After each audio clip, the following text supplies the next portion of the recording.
नमस्कार, मैं हूं देवेंद्र त्रिपाठी और आप देख रहे हैं मौसम तक चैनल। संपूर्ण भारत में 19 जनवरी को कैसा रहेगा मौसम का मिजाज, इस बुलेटिन में जानेंगे। और इस समय बादलों की तस्वीरें साफ ये बता रही कि उत्तर भारत को छोड़कर बाकी जगहों पर बादल नहीं है। अगर हम बात करें अगर पंजाब और उत्तर प्रदेश, मध्य प्रदेश से लेकर बिहार तक की, तो इन भागों पर ये जो आपको धुंध दिखाई दे रही है, धुंध है हवाओं में छाई हुई लोअर लेवल पर, और इस मॉइस्चर के चलते ही धूप का प्रभाव यहाँ पर कम है। दक्षिण भारत के क्षेत्रों पर बादलों का प्रभाव धीरे धीरे कम हो रहा है क्योंकि सर्कुलेशन आगे निकल चुका है और यहाँ पर अभी फिलहाल बहुत ज़्यादा बादल नहीं है और ज़्यादा मौसम को प्रभावित भी करने वाले नहीं है। इधर पूर्वोत्तर भारत के क्षेत्रों की तरफ आप देखिए, जो WD उत्तर भारत में जम्मू कश्मीर, हिमाचल और लद्दाख में, उत्तराखंड में बारिश देते हैं या बर्फबारी और आगे बढ़ते हैं, तब नेपाल, भूटान, तिब्बत को पार करने के बाद उप हिमालयी पश्चिम बंगाल, सिक्किम होते हुए अरुणाचल प्रदेश की तरफ पहुंचते हैं और इसी वजह से पूर्वोत्तर भारत के क्षेत्रों पर लगातार बादल छाते हैं। और पूर्वोत्तर भारत ही इस समय अगर हम देखें तो उत्तर भारत के बाद सबसे ज़्यादा रेनियस प्लेस होता है, खासतौर पर अरुणाचल और आसपास का इलाका। तो ये बादलों की तस्वीर है। और मौसमी सिस्टमों की बात करें तो अभी कोई स्ट्रॉन्ग वेदर सिस्टम नहीं है देश पर। 24 घंटों के बाद, या हम कह सकते हैं 48 घंटों के बाद 21 जनवरी को अगला वेस्टर्न डिस्टर्बेंस उत्तर भारत में दस्तक देगा। इसका क्या इंपैक्ट होगा अगले बुलेटिन में हम जरूर इस पर चर्चा करेंगे। फिलहाल आइए जानते हैं इन मौसमी सिस्टमों के प्रभाव, वर्तमान मौसमी स्थितियों के प्रभाव के बीच में देश में कहां पर बारिश होने की संभावना है और कहां पर शीतलहर चलने के आसार हैं। श्रृंखलाबद्ध ढंग से एक के बाद एक आने वाले WD के चलते उत्तर भारत के पर्वतीय राज्यों पर लगातार पिछले कई दिनों से आपने देखा है कि बादल जरूर छा रहे हैं, बारिश और बर्फबारी हो या ना हो। और ज़्यादातर इलाकों में, जिसमें जम्मू कश्मीर का अधिकांश हिस्सा शामिल है और उत्तराखंड तथा हिमाचल, लद्दाख और गिलगित बाल्तिस्तान, मुजफ्फराबाद के क्षेत्र भी शामिल हैं, तो इन सभी भागों में अगले 24 घंटों के दौरान भी बादल छाए रहने की संभावना है क्योंकि सीरीज अभी टूट नहीं रही है। अगला WD निकल रहा है, इसके पीछे दूसरा WD आ रहा है। तो इस वजह से जो मॉइस्चर का फ्लो है, कंटिन्यूटी है, वो लगातार बनी हुई है। और इसी वजह से अनुमान यह है कि जम्मू कश्मीर, गिलगित बाल्तिस्तान, मुजफ्फराबाद समेत उत्तराखंड और हिमाचल प्रदेश के कुछ इलाकों में वर्षा हो सकती है। हालांकि जो इंटेंसिटी होगी बारिश की वो बहुत ज़्यादा होगी, ऐसी आशंका फिलहाल नहीं है, लेकिन ज़रूर कुछ इलाकों में हो सकती है। श्रीनगर में भी बारिश हो सकती है, गुलमर्ग, काजीगुंड, पहलगाम और कुलगाम, पुलवामा में भी बारिश और थोड़ी बहुत स्नोफॉल की संभावना यहाँ पर रहेगी। और हिमाचल प्रदेश में लाहौल स्पीति, चंबा, ऊना से उत्तरी इलाके जो हैं, इन भागों में कुछ स्थानों पर वर्षा और स्नोफॉल की संभावना नजर आ रही है। उत्तराखंड में भी आइसोलेटेड प्लेसेस पर हो सकती है और इससे सटे नजीबाबाद तथा आसपास के जो उत्तर प्रदेश के क्षेत्र हैं, इन भागों पर भी बादल दिख सकते हैं और कहीं कहीं पर हल्की बूंदाबांदी हो सकती है। प्लेन्स में पंजाब, हरियाणा, दिल्ली, राजस्थान के पश्चिमी और पूर्वी इलाकों, साथ ही साथ मध्य प्रदेश, उत्तर प्रदेश, इन सभी क्षेत्रों में मेनली ड्राई वेदर और क्लियर वेदर रहेगा। लेकिन जो नमी थी हवाओं में, वो धीरे धीरे लगातार कंसिस्टेंट जो ड्राई नॉर्थ वेस्टर्ली विंड्स हैं, उनके चलने के प्रभाव से थोड़ा सा आज प्रभाव कम हुआ है। और इसी वजह से आज जो कोल्ड डे कंडीशन थी उसमें थोड़ा सा इंप्रूवमेंट, मार्जिनल इंप्रूवमेंट, हवाओं में ठंडी लगातार बनी हुई है, लेकिन जो इंप्रूवमेंट हुआ है वो है इस मॉइस्चर का थोड़ा कम होना, जिसके प्रभाव से धूप का दिखाई देना। और धूप जहां पर लगी है वहां पर थोड़ा सा राहत जरूर मिली है, इंक्लूडिंग दिल्ली, अमृतसर, जालंधर, पठानकोट। अमृतसर, जालंधर और पठानकोट का जो उत्तरी रीजन है, इन भागों में थोड़ा कम राहत रही। दक्षिणी भागों में फजिल्का, फरीदकोट, श्री मुक्तसर साहिब, पंजाब में राहत मिली है।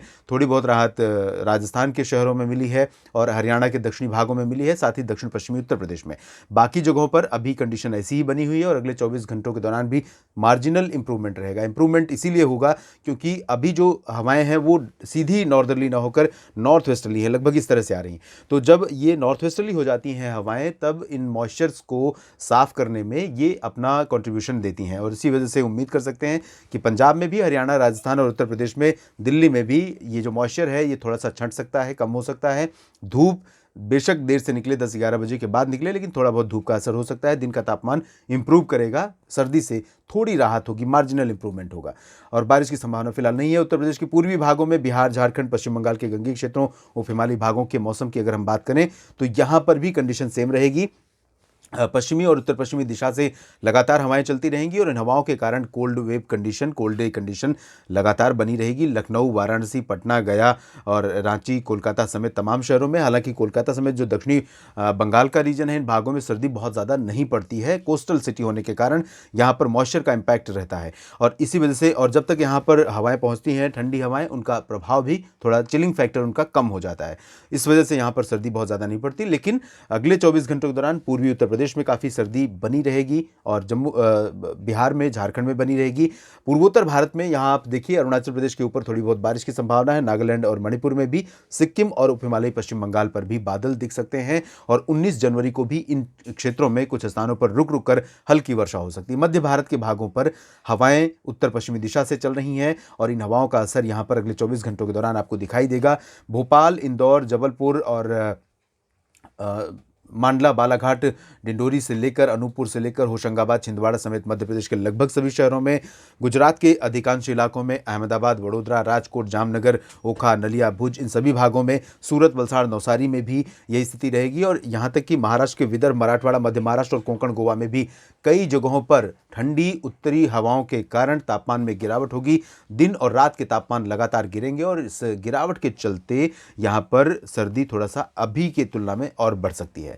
यहाँ उत्तर भारत में जहाँ थोड़ी बहुत कमी आएगी, वहाँ अगले 24 घंटों के दौरान मध्य भारत के क्षेत्रों में अधिकांश भागों में सर्दी का प्रभाव बढ़ेगा और कोहरा भी बढ़ सकता है। मध्य प्रदेश के क्षेत्रों में बढ़ेगा नहीं, कंटिन्यू रहेगा। छत्तीसगढ़ और ओडिशा की अगर हम बात करें तो यहाँ भी कंडीशन सेम रहेगी, यहाँ कोई परिवर्तन नहीं होगा।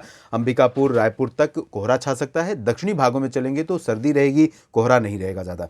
और कोहरा हमें आपको देखने को मिल सकता है ओडिशा के भी शहरों में, उत्तरी आंतरिक शहरों में और कोस्टल सिटीज़ में भी कुछ स्थानों पर मध्यम से घना कोहरा छा सकता है। कोल्ड वेव कंडीशन ओडिशा के उत्तरी भागों में, छत्तीसगढ़ के उत्तरी भागों में भी यहाँ पर बनी रह सकती है। गोवा से लेकर दक्षिणी प्रायद्वीपीय भारत की तरफ चलें तो यहाँ पर मेनली ड्राई और कंफर्टेबल वेदर होगा। कर्नाटक के उत्तरी आंतरिक इलाकों में, दक्षिणी आंतरिक इलाकों में और साथ ही साथ तेलंगाना, उत्तरी तटीय आंध्र प्रदेश, रायलसीमा, इन सभी क्षेत्रों में भी उत्तर से आने वाली हवाओं का प्रभाव है और ये प्रभाव आमतौर पर दिसंबर और जनवरी के महीनों में अक्सर देखने को मिलता है और ये तब देखने को मिलता है जब दक्षिण प्रायद्वीपीय भारत को प्रभावित करने वाले कोई स्ट्रॉन्ग वेदर सिस्टम बंगाल की खाड़ी या फिर अरब सागर की तरफ नहीं होते हैं। तो इस समय कोई स्ट्रॉन्ग वेदर सिस्टम है नहीं, इस वजह से इन हवाओं को मौका मिला है यहाँ पहुँचने का और इसी वजह से दक्षिण प्रायद्वीपीय भारत के शहरों में तापमान नीचे जा रहे हैं और मौसम ठंडा हो रहा है। तो यहाँ पर तापमान में गिरावट के चलते लोगों को सर्दी महसूस हो सकती है। केरल में कुछ स्थानों पर वर्षा हो सकती है। तमिलनाडु, पुदुचेरी, लक्षद्वीप और अंडमान और निकोबार द्वीप समूह में मेनली ड्राई वेदर रहेगा। अंडमान और निकोबार द्वीप समूह के उत्तरी इलाकों में जरूर कुछ स्थानों पर वर्षा होने की संभावना है, लेकिन इंटेंसिटी बारिश की बहुत लाइट रहेगी। देश भर के मौसम पूर्वानुमान के इस बुलेटिन में अभी इतना ही। आप लगातार बने रहिएगा मौसम तक चैनल के साथ। मौसम के बारे में जानकारियां लगातार आपको देता रहूंगा। धन्यवाद।